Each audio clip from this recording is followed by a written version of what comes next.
শুরু করি। বন্ধুর বাবাকে কবর দিতে একটি পুরান কবরস্থানে গিয়েছিলাম।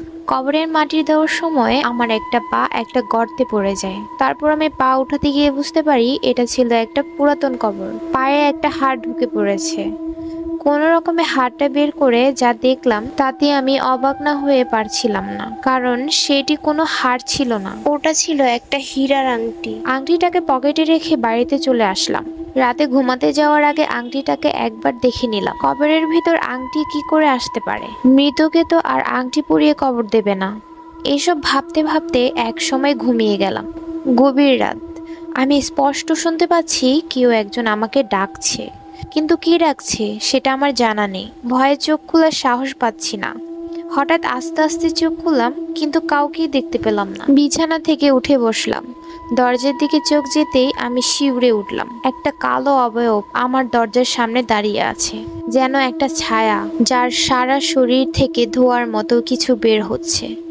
আস্তে আস্তে আমার সামনে থেকে পুরো উধাও হয়ে গেল। আমি চারপাশে তাকে খুঁজতে শুরু করলাম, কিন্তু সে কোথাও নেই। এই মুহূর্তে আমার মনে অনেক প্রশ্ন। কে ছিল সে, আর উধাও হলো কিভাবে? এইসব ভাবতে ভাবতে শুয়ে পড়লাম। হঠাৎ আমি খেয়াল করলাম আমার গায়ে ঠান্ডা কোনো কিছু স্পর্শ করছে। আমার মনে হচ্ছিল যেন হয়তো ডিপ ফ্রিজ থেকে কোনো কিছু বের করে আমার পায়ে রেখেছে। আমি এতটাই ভয় পেয়ে গিয়েছিলাম যে পায়ের দিকে তাকাতেও আমার ভয় করছিল। কিন্তু আমি অনুভব করছিলাম যে এটা কোনো হাত, কিন্তু কারো হাত এতটা হিম শীতল হতে পারে কিভাবে? এরপর আমি কোনো কিছু ভাবার সময়ও পাইনি। সেই হাতটি আমার পা ধরে টান দিতে শুরু করে। আমি ভয়ে চিৎকার করতে থাকি, কিন্তু আমার মনে হচ্ছিল যেন আমি চিৎকার তো করছি, কিন্তু আমার মুখ থেকে কোনো আওয়াজ বের হচ্ছিল না। আমি আমার শরীরের সমস্ত শক্তি দিয়ে চিৎকার দিয়েছিলাম একটা। তো যাই হোক, আমি শুধু সেই কালো অবয়বের দিকে তাকিয়েছিলাম। সে তখনও আমাকে টেনে নিয়ে যাচ্ছিল। এক সময় আমাকে এমন একটা জায়গায় নিয়ে গেল, সেই জায়গাটা ছিল খুবই অন্ধকার। আমি কিছুই দেখতে পারছিলাম না। আমি সেই অবয়বের দিকে তাকিয়ে অবাক হয়ে যাই, কারণ এতক্ষণ শুধু ছায়া ছিল, কিন্তু এখন তার উপর একটা সাদা শাড়িও রয়েছে।